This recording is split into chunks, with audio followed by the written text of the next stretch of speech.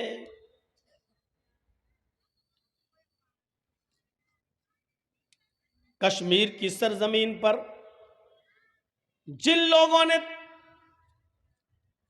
29-30 سال پہلے کشمیری پنڈتوں کو ان کے گھروں سے بے گھر کر کے ظلم و ستم کیے، وہ بھی لائن میں کھڑے ہوں گے۔ جنہوں نے گجرات میں اپنے ایک اشارے پر ہزاروں لوگوں کو مروا دیا ہوگا، وہ بھی لائن میں کھڑے ہوں گے۔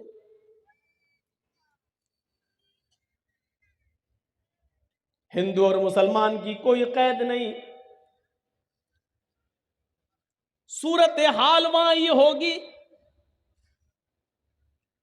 کہ دنیا کے اندر اگر کسی نے کسی کو قتل کیا ہوگا تو مرنے والا مقتول، جس کو مارا گیا، میدان محشر میں اپنے قاتل کو ڈھونڈے گا، تلاش کرے گا کہ میرا قاتل کہاں ہے، اور وہ تلاش کر لے گا۔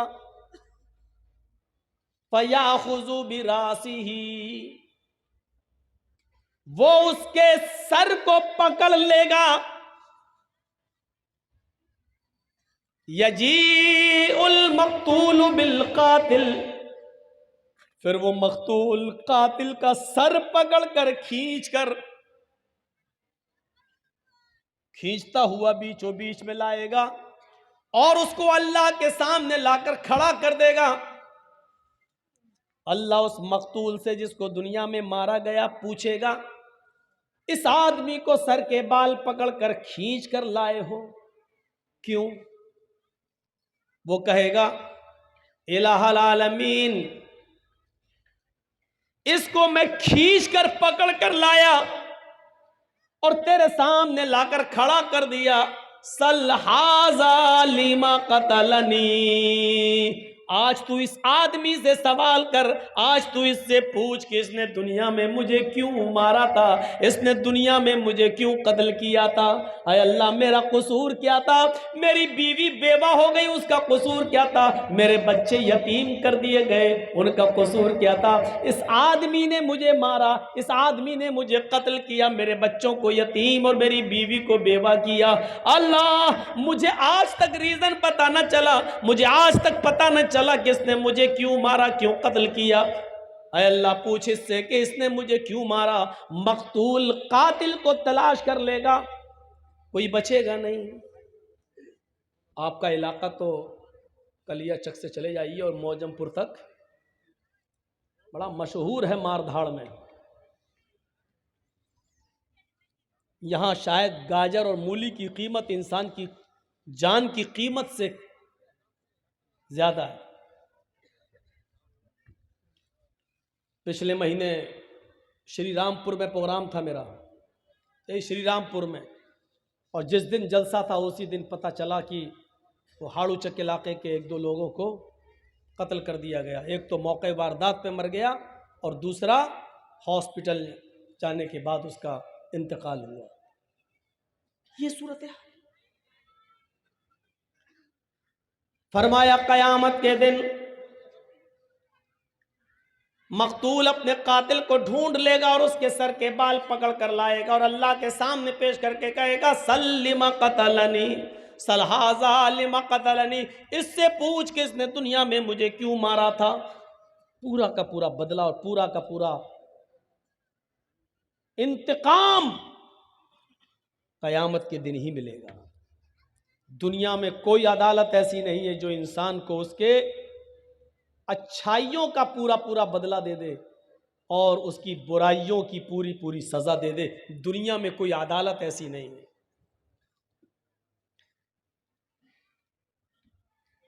آپ کا بیٹا ڈوب رہا ہے، اس کو تیرنا نہیں آتا ہے، جرجیت صاحب تیرنا جانتے ہیں۔ دریا کے کنارے باپ رو رہا، میرا بیٹا ڈوب رہا ہے، کوئی ہے بچاؤ۔ جرجیت صاحب نے چھلانگ لگائی، تیرتے ہوئے گئے اور اس کے بیٹے کو پکڑ لیا اور تیرتے ہوئے آئے اور اس کو نکال دیا۔ اس کا پیٹ ویٹ دبا کر پانی نکالا اور کسی طریقے سے اس کی جان بچ گئی۔ مجھے انعام، لڑکے کا باپ انعام دے رہا ہے۔ کتنا انعام دے گا؟ کتنا انعام دے گا لڑکے کا باپ؟ 10,000، 20,000، 50,000، 1,00,000، زیادہ امیر ہوا تو 5 لاکھ، اس سے زیادہ امیر ہوا تو 10 لاکھ۔ لیکن کیا اس کے بچے کی جان بچانے کی قیمت 10 لاکھ ہے؟ کیا اس آدمی نے، اس بچے کے باپ نے مجھے پوری کی پوری قیمت دے دی؟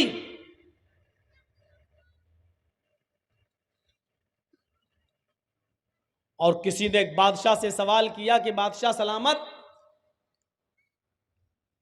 تم اس وقت اپنی حکومت اور اپنی مملکت کے مالک ہو، لیکن اگر تمہاری جان خطرے میں ہو تو بتاؤ اپنی جان کو بچانے کے لیے کیا دے سکتے ہو، کیا خرچ کر سکتے ہو؟ تو اس نے کہا کہ جتنے حصے کا میں مالک ہوں، میں اپنے ملک کی آدھی ملکیت دے سکتا ہوں اپنی جان بچانے کے لیے۔ اس نے پوچھا کہ اگر آپ کی جان کے بدلے میں پورا ملک مانگے تو بادشاہ نے کہا کہ اگر میری جان زیادہ ہی خطرے میں ہے تو پورا ملک دے دوں گا اور اپنی جان بچا لوں گا۔ پورے ملک، پورے کنٹری کی بادشاہت دینے کے لیے آدمی تیار ہو سکتا ہے اور اپنی جان بچانے کے لیے۔ کیا جرجیت صاحب نے تیر کر آپ کے بیٹے کو بچایا اور آپ نے 10 لاکھ 20 لاکھ کا انعام دے دیا تو کیا آپ نے پورا بدلہ دے دیا؟ کیا جان بچانے کی پوری قیمت دے دی؟ نہیں۔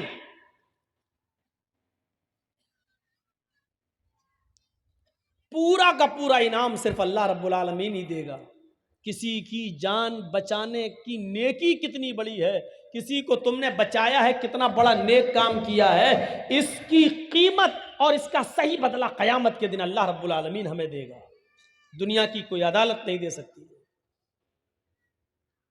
چلیے اس کے برعکس دیکھ لو، جرجیت صاحب نے ایک آدمی کا قتل کیا، پکڑے گئے، کورٹ میں جرم ثابت ہو گیا، عدالت کیا سزا سنائے گی؟ ان کو بھی قتل کرو، پھانسی کی دے دو۔ ہم نے ایک آدمی مارا، بدلے میں ہمیں مار دیا گیا، سمجھ میں آ رہا ہے، ٹھیک ہے، لیکن جرجیت صاحب نے 20 آدمیوں کو مارا، بتائیے مجھے آپ کیا سزا دیں گے؟ میں 20 لوگوں کا قاتل ہوں، بتاؤ مجھے کیا سزا دے گی؟ بھارت کی کورٹ، آپ کے مالدہ کی ڈسٹرکٹ کورٹ، آپ کے بنگال کی ہائی کورٹ اور اس بھارت کی سپریم کورٹ، بتاؤ ہمیں کیا سزا دے گی جرم ثابت ہو جانے کے بعد؟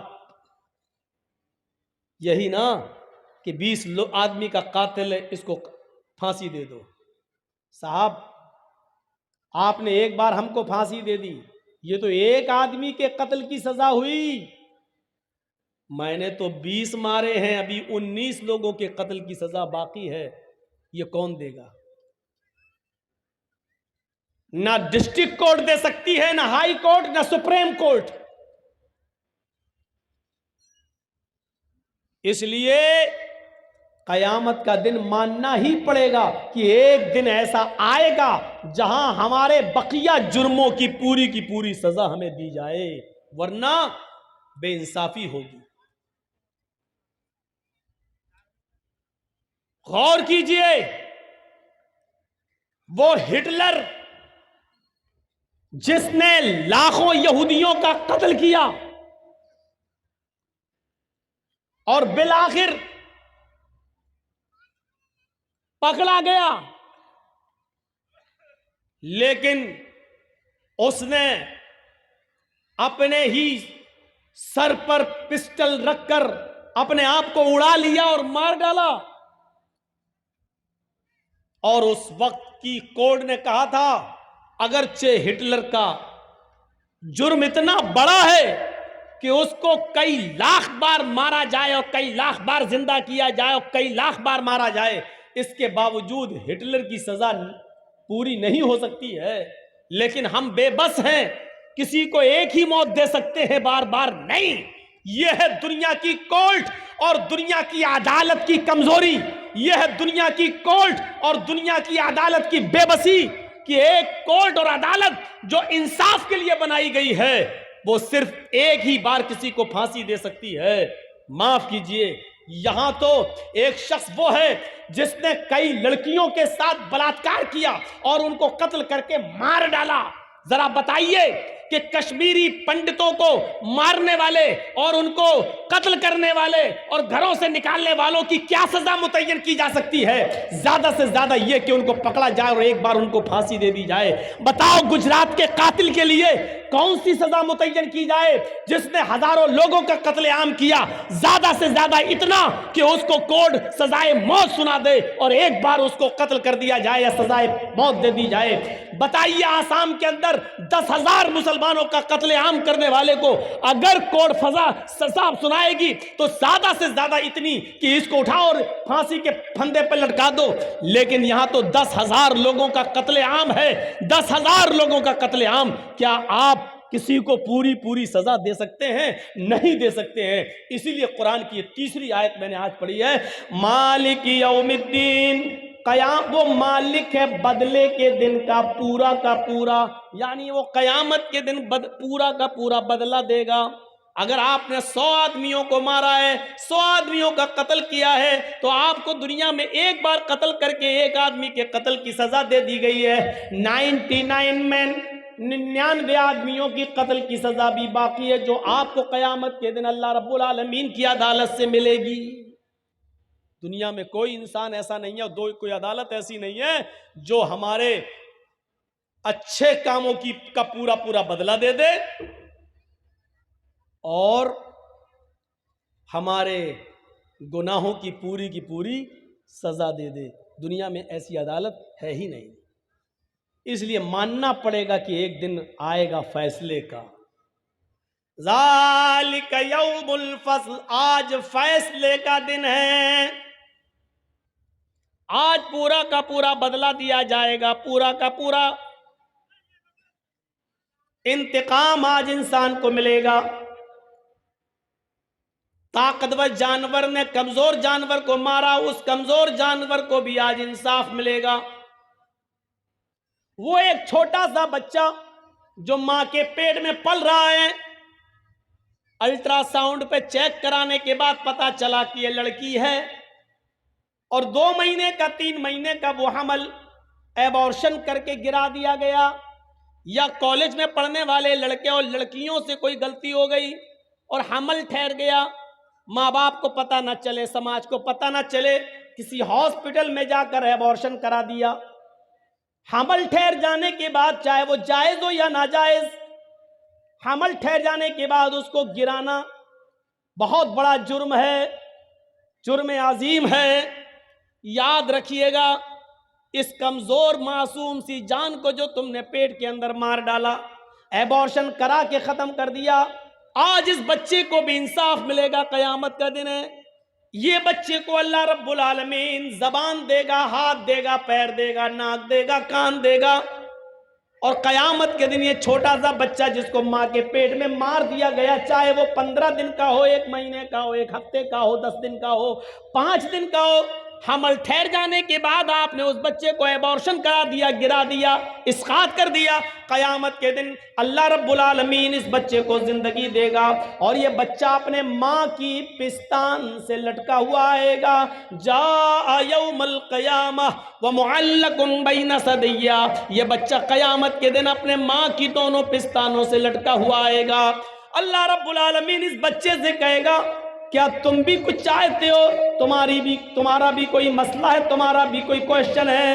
وہ بچہ اپنے ماں کی پستان چھوڑے گا، یقول، اور اللہ سے شکایت کرے گا، ہاذی امی قتلتنی، اللہ یہ میری ماں ہے جس نے دنیا میں مجھے مار ڈالا تھا، اللہ یہ میری ماں ہے جس نے دنیا میں مجھے قتل کر دیا تھا، اللہ یہ میری ماں ہے جس نے دنیا میں مجھے مار ڈالا تھا، اے اللہ یہ مجھے اپنے پیٹ میں جگہ نہ دے سکی، اے اللہ دنیا میں وجود میں آنے سے پہلے ہی اس نے مجھے ختم کر دیا، اے اللہ آج تو میری ماں کا مت بن، اے اللہ جس طرح اس نے میرے ٹکڑے ٹکڑے کر کے مجھے نیکی اور نماز اور روزے رکھنے کا اور پڑھنے کا موقع بھی نہیں آنے دیا اور اس سے پہلے مار ڈالا، اے اللہ آج تو میری ماں کو بھی جہنم کے اندر پھینک دے۔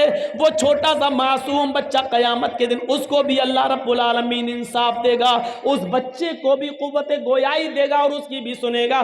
مالک یوم الدین، وہ قیامت کے دن کا پورا مالک۔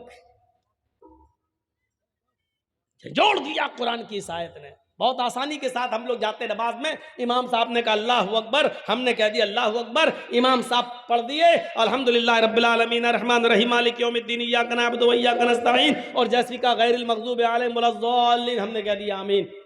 احساس نہیں ہوا کہ کیا پڑھ دیا اور کیا ہے؟ کل سے پورے 2 گھنٹے کی تقریر میں الحمدللہ رب العالمین اور الرحمن الرحیم تک ہی پہنچ پایا تھا اور مالک یوم الدین تک نہیں چل پایا۔ آج مالک یوم الدین پر میں آج بول رہا ہوں، تصور کیجئے کہ قیامت کے دن کا پورا مالک ہوگا وہ اللہ، سب کا عدل اور انصاف وہاں ملے گا۔ دنیا میں آپ اپنے آپ کو بچا سکتے ہیں، چھپا سکتے ہیں، جرجیت صاحب جج ہیں مالدہ کی کورٹ کے، اور جرجیت صاحب کا بیٹا اگر کوئی قصور کر کے مقدمہ اس پر چلا اور وہ کیس جرجیت صاحب کی عدالت میں آیا تو جرجیت صاحب قانونی کتابوں سے کوئی نہ کوئی داؤں پیچ کھیل کر پوائنٹ نکال کر اپنے بیٹے کو کسی نہ کسی طریقے سے ضمانت دے دیں گے، اپنے بیٹے کے فیور میں کوئی نہ کوئی قانون ڈھونڈ لیں گے۔ لیکن یاد کیجئے اس دن کوئی قانون تمہارا نہیں چلے گا، اس دن باپ اور بیٹا سب آمنے اور سامنے ہوگا، لیکن کوئی کسی کی سفارش کرنے والا نہیں ہوگا۔ ذرا تصور کیجئے اس دن کا منظر کیا ہوگا۔ اللہ رب العالمین بھی اس دن کہے گا وَامْتَازُوا الْيَوْمَ أَيُّهَا الْمُجْرِمُونَ، آئے مجرموں آج کے دن تم الگ ہو جاؤ۔ وَامْتَازُوا الْيَوْمَ أَيُّهَا الْمُجْرِمُونَ، آئے مجرموں آج کے دن تم الگ ہو جاؤ، نیک لوگوں سے الگ ہو جاؤ۔ یہ سن کر مجرم نیک لوگوں سے الگ ہو جائیں گے۔ میرے پیارے ساتھیوں، اس دن اللہ رب العالمین سب کو انصاف دے گا۔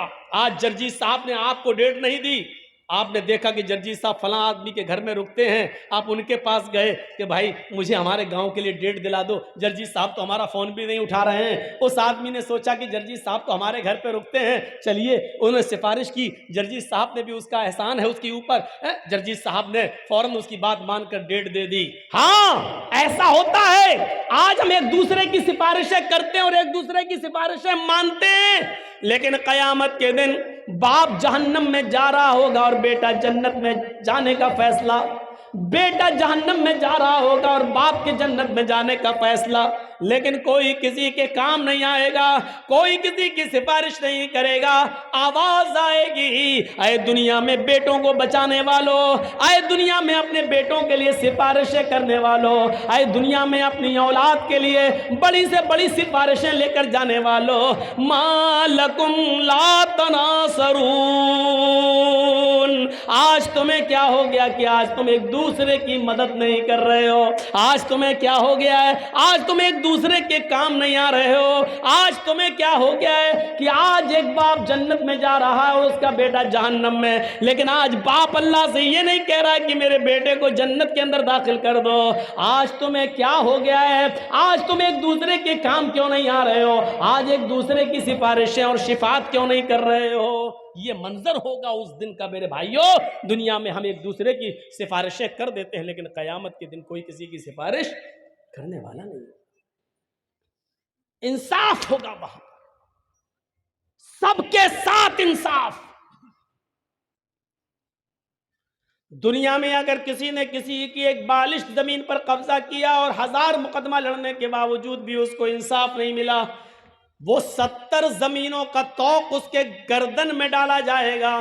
اس کو دیکھ کر ہی لوگ یہ کہیں گے کہ یہ دنیا میں کسی کی زمین پر ناجائز قبضہ کرنے والا تھا۔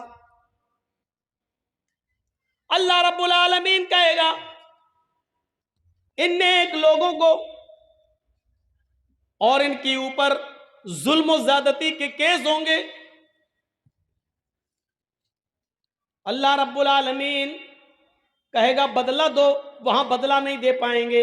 پھر اللہ کہے گا پھر تم اپنی نیکیاں دو، یہ نیکیاں دیں گے، لو 10 نیکی تم لے جاؤ۔ دوسرا آئے گا میرے ساتھ اس نے ایسا کیا، 5 نیکی تم لے جاؤ۔ دیتے دیتے دیتے دیتے نیکیاں اس کے پاس ختم ہو جائیں گی، لیکن مقدمہ لے کر لوگ آ رہے ہوں گے، اللہ بھی میرا بھی حق ہے اس کے اوپر۔ اللہ کہے گا نیکیاں دو، وہ کہے گا نیکیاں تو میری ختم ہو گئیں، اب کیا دوں؟ اب اللہ کہے گا اس آدمی سے جس کا حق مارا تھا، اس کے پاس تمہیں دینے کے لیے اب نیکیاں نہیں ہیں، ایسا کرو کہ تم اپنے گناہ اس کے اوپر لا دو۔ کتنا غریب انسان ہوگا وہ اس دن، جو نمازیں لے کر گیا، روزے لے کر گیا، حج لے کر گیا، زکاتیں لے کر گیا، بہت بڑے بڑے نیک کام اس نے دنیا میں کیے، لیکن لوگوں پر ظلم کیا، لوگوں پر زیادتی کی، لوگوں کے اوپر پریشان کیا اس نے۔ اور قیامت کے دن یہ پریشان کرنے والوں کو جب اللہ انصاف، پریشان ہونے والوں کو جب انصاف دلائے گا تو نیک لوگوں کی نیکیاں ختم ہوں گی، اور پریشان جن کو کیا ان کے مقدمے ابھی باقی ہوں گے۔ پھر اللہ رب العالمین یہ کہے گا کہ تم اپنے گناہ اس کے اوپر ڈالو۔ غور کرو، مولانا جرجیز نے کسی کی زمین دابی، مولانا جرجیز نے کسی کو تھپڑ مارا، مولانا جرجیز صاحب نے کسی کے ساتھ کچھ کیا، کسی کے ساتھ کچھ کیا، لیکن نمازیں 5 وقت کی پڑھی، روزے پورے مہینے کے رکھے، حج بھی کیا، زکات بھی دیتے رہے، خوش تھے کہ قیامت کے دن ہم تو جنت میں جائیں گے، لیکن جن کو پریشان کیا وہ اپنا مقدمہ لے کر آئیں گے۔ جرجیز صاحب ایسا ہے، ہاں ہے، چلو نیک بدلہ دو۔ جرجیز صاحب کے پاس اب زمین نہیں ہے کہ وہ کسی کو دیں، اللہ کہے گا اپنی 10 نیکیاں دو۔ دوسرا آئے گا اس نے میرے ساتھ یہ کیا، جرجیز صاحب 10 نیکی اس کو دو، دے دی گئی۔ تیسرا آئے گا اس کو دو، چوتھا آئے گا اس کو دو، 10 15 20 آدمیوں نے پیش کیا مقدمہ، نیکی دیتے دیتے ختم۔ 21واں آدمی آیا، میرا بھی حق ہے آپ کے اوپر، نیکیاں دو۔ اللہ کہے گا جرجیز نیکی دو، جرجیز کہے گا اللہ نیکیاں ختم۔ اللہ اس آدمی سے کہے گا کہ اپنا گناہ جرجیز کے اوپر لا دو۔ جرجیز اس وقت کتنا بدقسمت ہوگا، نیکیاں تو بہت لے کر گیا لیکن سب لٹا دی، دوسروں کو دے دی، اب دوسروں کی گناہ اس کے اوپر لا دے جا رہے ہیں۔ پوچھا من المفلس، تم جانتے ہو غریب کون ہے؟ اللہ کے رسول سوال کر رہے ہیں، کیا تم جانتے ہو مفلس کون ہے، قلاش کون ہے، غریب کون ہے؟ صحابہ نے کہا جس کے پاس مال و دولت و درہم و دینار نہ ہو، من لا درہم ولا دینار لہ، جس کے پاس نہ درہم ہو نہ دینار ہو، جس کے پاس نہ سونا نہ چاندی ہو، وہ غریب ہے۔ اللہ کے نبی فرماتے نہیں نہیں، میری امت کا غریب انسان یہ نہیں ہے، میری امت کا غریب انسان تو وہ ہے جو قیامت کے دن بہت سی نیکیاں لے کر جائے گا، نماز اور روزے کی نیکیاں لے کر جائے گا، لیکن حق مارا ہوگا اور ایک ایک کر کے ساری نیکیاں ان کو دے دے گا جن کا حق مارا ہے، پھر بھی حق والوں کا حق باقی رہے گا، پھر ان کے گناہ اس آدمی پر لادے جائیں گے۔ یہ میری امت کا سب سے غریب انسان ہے۔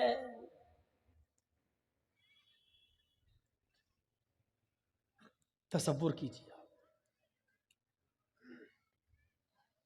ایک ای رکشہ چلانے والا آدمی، ای رکشہ جس کو آپ لوگ کیا بولتے ٹوٹو،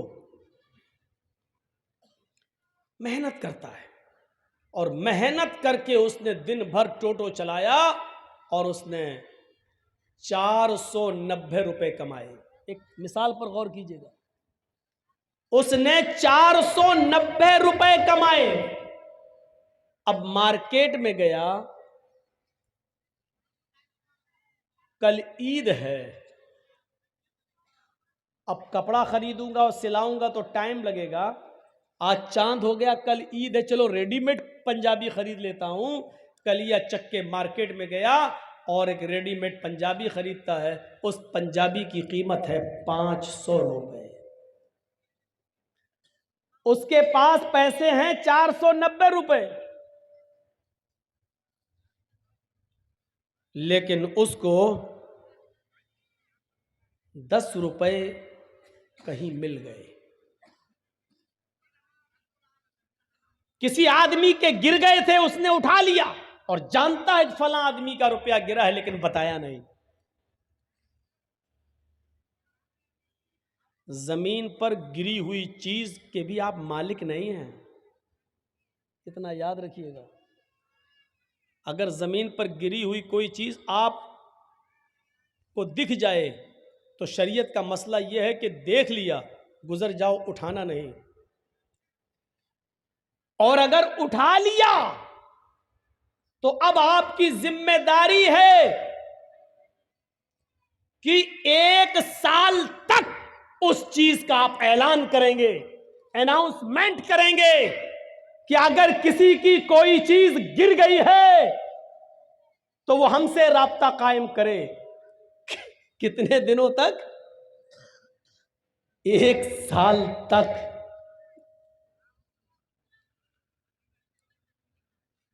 1 سال تک آپ اس کا اناؤنسمنٹ کریں گے، 1 سال تک۔ اور جب 1 سال کے بعد بھی کوئی نہیں آتا ہے، اس کا مالک نہیں ملتا ہے، تب آپ اس کا 5واں حصہ صدقہ اور خیرات کر کے بقیہ چیز آپ اپنے لیے استعمال کر سکتے ہیں۔ یعنی 100 روپے ملے ہیں آپ کو تو پہلے 1 سال تک اس کا اناؤنسمنٹ کرو، بچے گا کیا؟ اور 1 سال تک جب 100 روپے کا مالک آپ کو نہ ملے تو پھر اس میں 5واں حصہ یعنی 20 روپے صدقہ و خیرات غریب کو دو، اور اس کے بعد 80 روپے آپ استعمال کر سکتے ہو۔ وہ بھی کب؟ اور یہ استعمال کرنے کی اجازت آپ کو وہ بھی اس کنڈیشن میں مل رہی ہے کیونکہ آپ نے 1 سال محنت کی ہے، یعنی یہ 80 روپے بھی آپ کے لیے تب حلال ہو رہے ہیں جب آپ 1 سال محنت کرنے کے بعد اس کے مالک تک نہیں پہنچا پائے یا اس کا مالک نہیں ملا تب۔